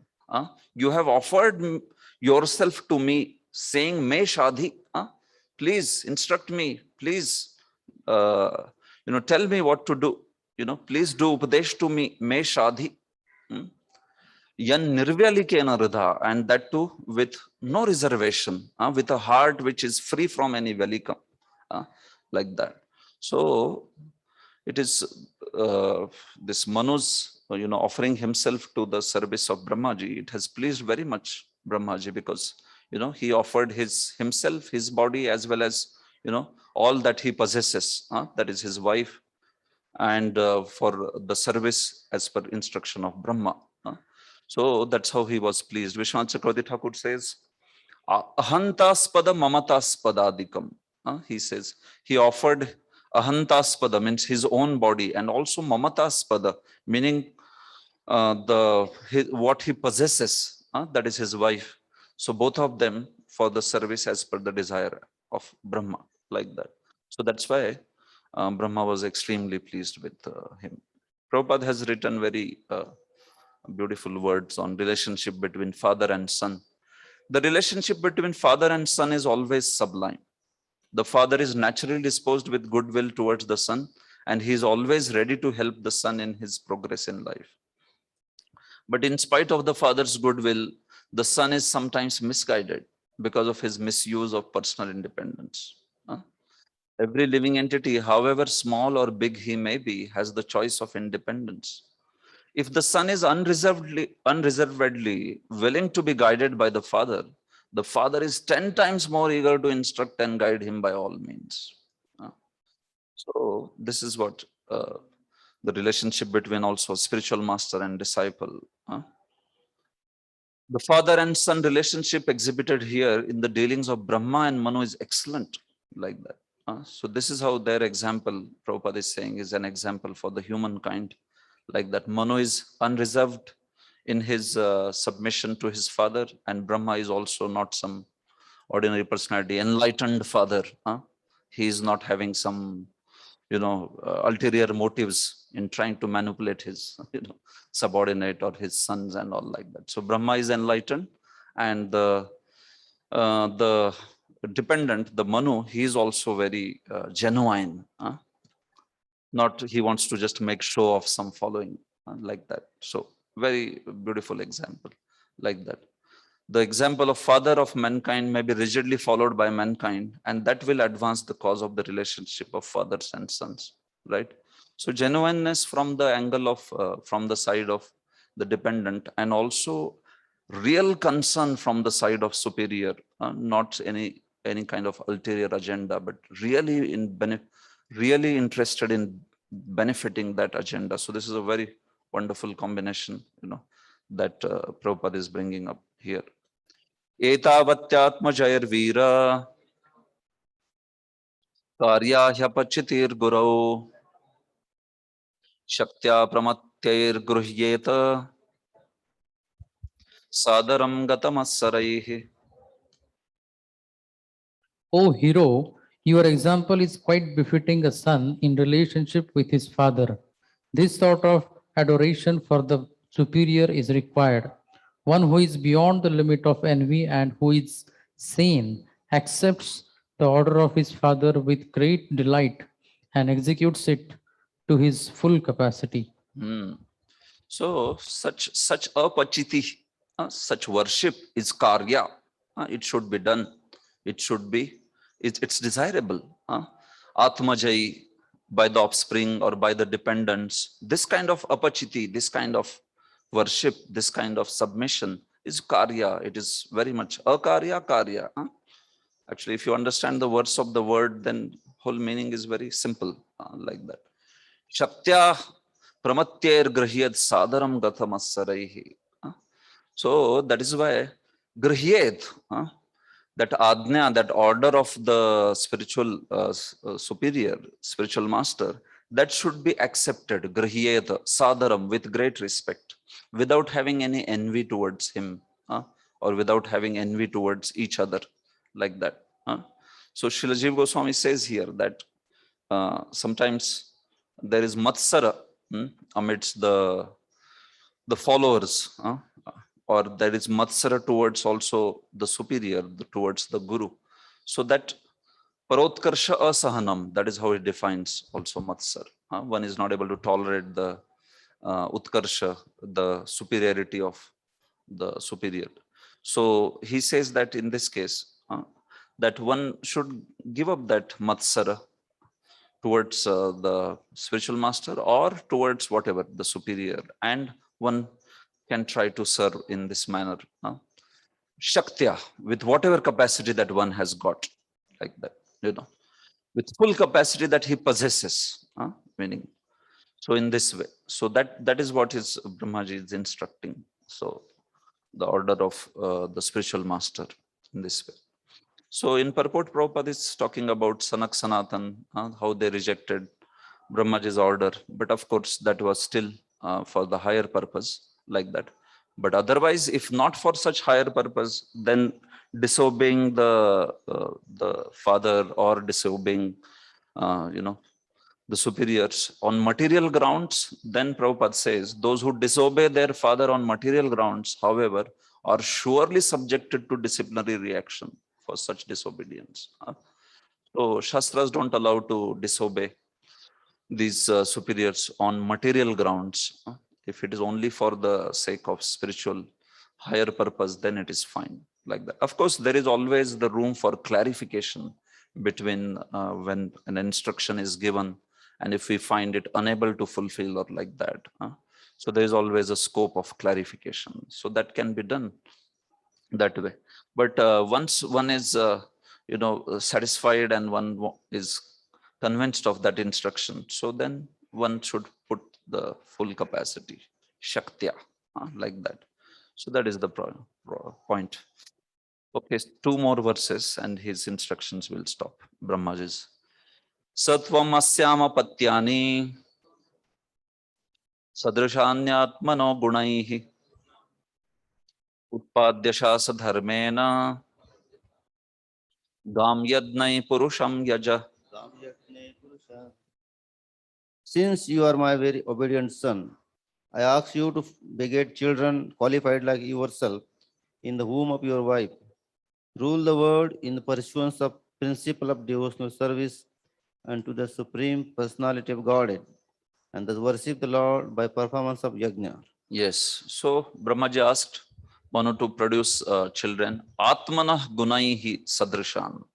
Just like himself, just like Manu, equally qualified like Manu. You produce the progeny in your in the womb of your wife, and you rule very wonderfully this earth, worship the Supreme Lord, and in this way, be an example like that. So Prabhupada says in the purport that second line, first para. The purpose of material creation by Brahma is clearly described herein. Every human being should beget nice children in the womb of his wife as a sacrifice for the purpose of worshipping the Supreme Personality of Godhead in devotional service. So every human being who has accepted the household life, he is instructed to beget nice children in the womb of his wife. And it is considered a sacrifice Even in Bhagavad Gita, Krishna says that Shrotadini Indriyanyanye Sanyamagnishu Juhvati. What is that? Shabdadin Vishayananye Indriyagnishu Juhvati. Yeah. So both are considered sacrifices. One is only sacrificing all the sense objects. Shrotradin Indriyani, or rather all the senses, he is putting in the sacrifice of Sanyama, that is Brahmachari. While a householder is said to perform a sacrifice in which he is offering the sense objects in the fire of the senses. Meaning, although he is coming in contact with Shabda, Rupa, Sparsha, Rasa, Gandha, but that is also considered a sacrifice. That is the point. So that Prabhupada is speaking also. Okay. Param Shushrushanam Mahyam Syat Praja Rakshaya Nripa Bhagvanstre Praja Bhartur Rishikesho Nutushyati. O king, if you can give proper protection to the living beings in the material world, that will be the best service for me. When the Supreme Lord sees you to be a good protector of the conditioned souls, certainly the master of the senses will be very pleased with you. Yeah.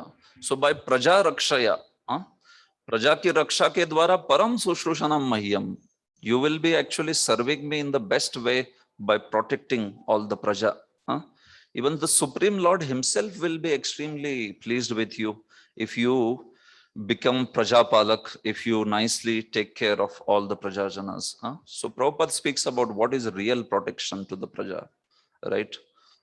So Prabhupada speaks about how the administrator is not supposed to only offer the material resources for subsistence, but also is supposed to engage his dependents very nicely in the service of Krishna so that they can feel nourished and they can go ahead in the devotional service. Prabhupada is saying that, this is sixth line, the conditioned souls are meant not to satisfy their material senses, but to satisfy the senses of Rishikesh, the Supreme Personality of Godhead. That is the purpose of complete administrative system. One who knows this secret as disclosed here in the version of Brahma is the perfect administrative head. One who does not know this is a show bottle administrator. By training the citizens in the devotional service of the Lord, the head of a state can discharge his responsibility. Otherwise, he will fail in the onerous duty entrusted to him and shall be punishable by the supreme authority. Okay. So that Praja Raksha, which Brahmaji is saying, is actually material protection as well as spiritual protection. Not that one at the cost of other. Spiritual protection is also needed, and also wholesome protection of body, mind, soul of the dependents is what Prabhupada is talking about. Esham natushto Bhagavan Yajnalingo Janardanaha Tesham Shramo Hyaparthaya Yadatmanadrita Swayam. The Supreme Personality of Godhead, Janardana, Lord Krishna, is the form to accept all the results of sacrifice. If he is not satisfied, then one's labor for advancement is futile. He is the ultimate self, and therefore one who does not satisfy him certainly neglects his own interests. Yeah. So one is not able to please the Supreme Lord. Yesham na tushto Bhagavan. That Lord is Yajnalinga. Yajnalinga means one who is form of the sacrifice, right? Tesham shramo hi aparthaya. All their labor is fruitless, like useless. Yadatma nadritah swayam. And such a person is in fact not respecting his own self. Whole effort is shrama eva hi kevalam, that is there only. But he is also not respecting himself, because if one is not pleasing the Supreme Lord, then we see that such a person, the real satisfaction, the real tushti for his soul will not come. Such a person, he is trying to satisfy the senses by some material sense gratification or like that. So in such a case, we see that such a person is actually not acting in his constitutional position. So he is not respecting himself. Nate vidu swartha gatim hi Vishnu. Basically, that is how, that's the point, like that. So even his swartha will not be accomplished if he doesn't know, if he doesn't please the Supreme Lord. Swarthasya api asiddhe. One will remain a miserable living entity, although surrounded by whatever the pleasures of this world. So in that sense, he is disrespecting himself. It is like living without a self-esteem, because one is supposed to live as servant of Krishna, but he is living as servant of sun, servant of senses. So that is like not living even with a self-esteem. Yadatmanadrita swayam, in this way, like that. Okay. So these 4 or 5 verses I will take, which are like just translations, not much, and then we'll stop.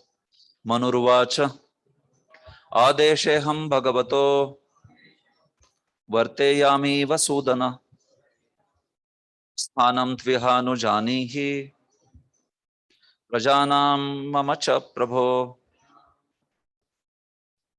Sri Manu said, O all-powerful Lord, O killer of all sins, I shall abide by your order.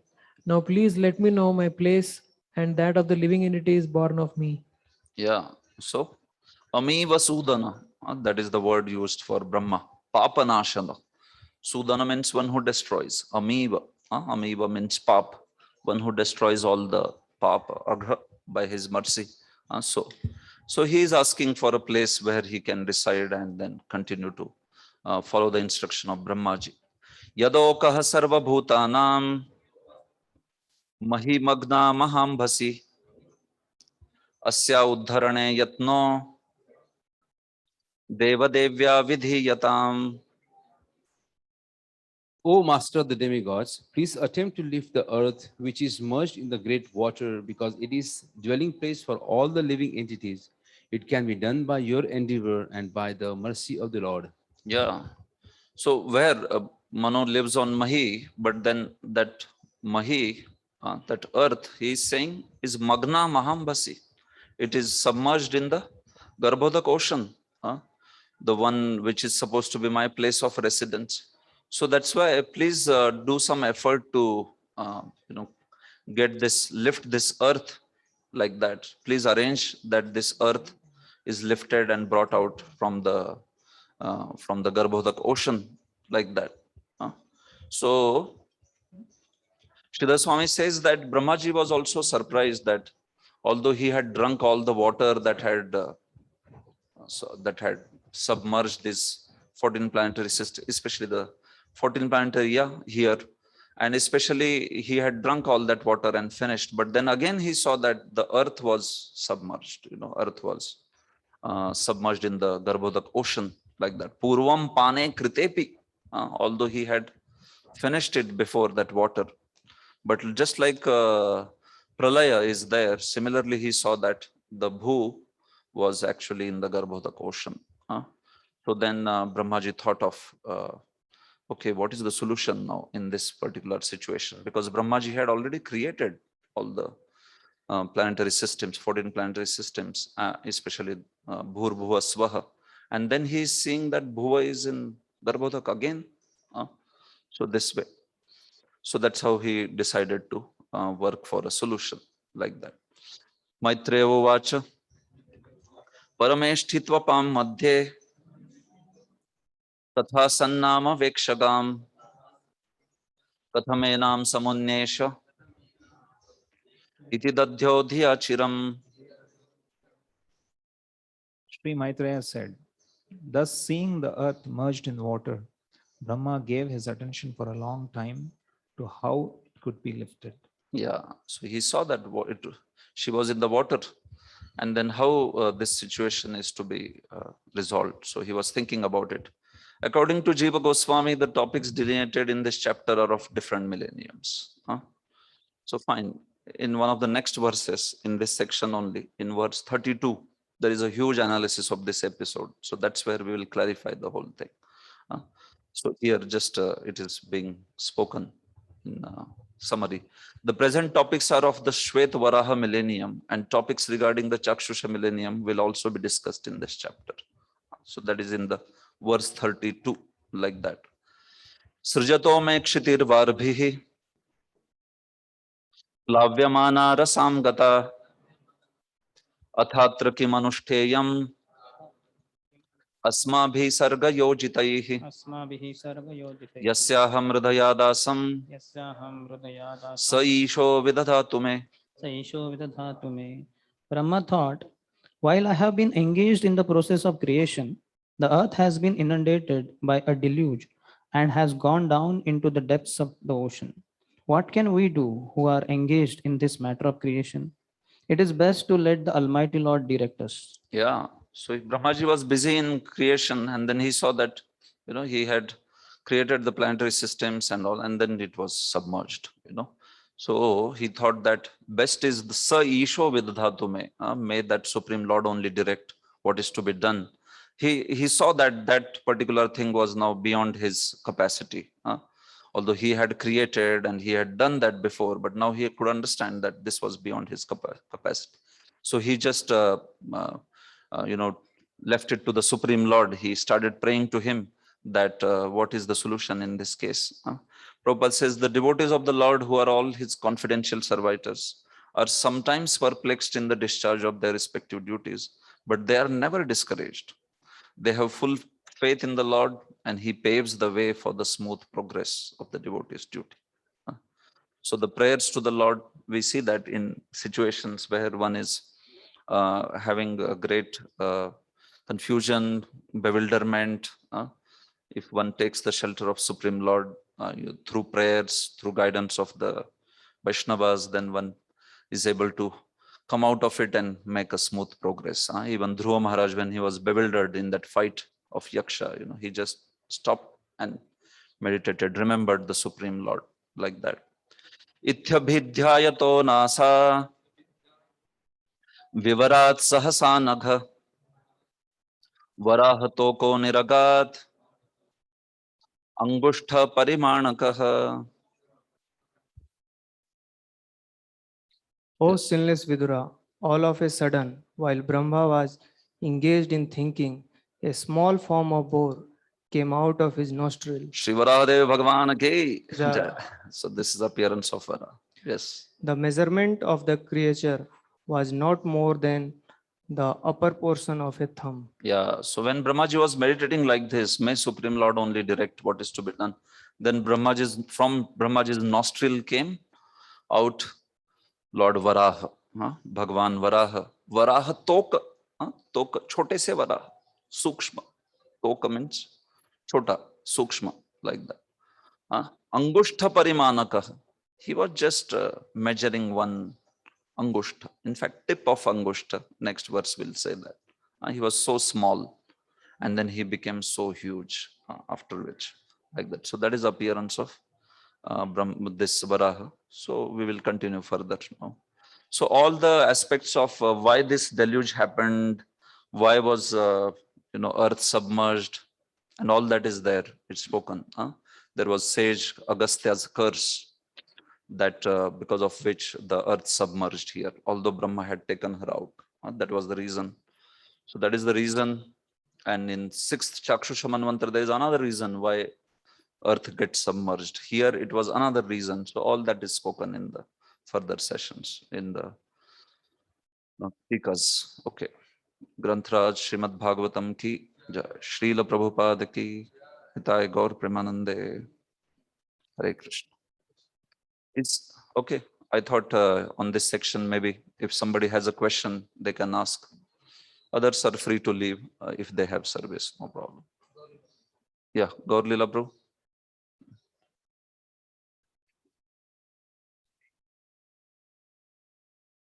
No question. Just hold on.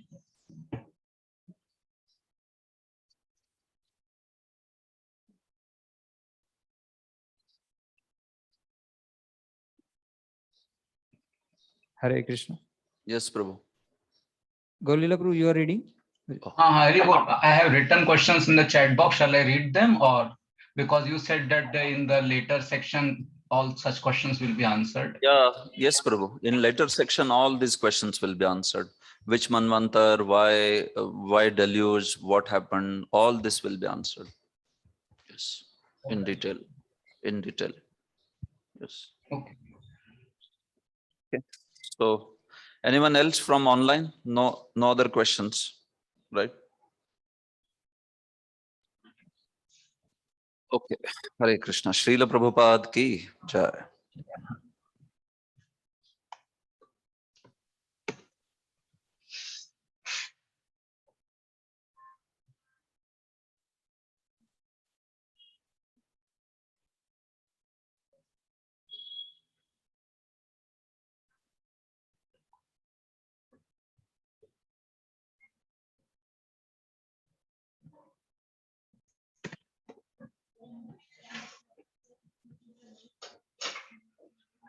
इसका अभी तक open हो नहीं पाया ना? इस जा रहे हैं इसको। एक मिनट, पहले मेरे क्वेश्चंस कॉपी करने दो।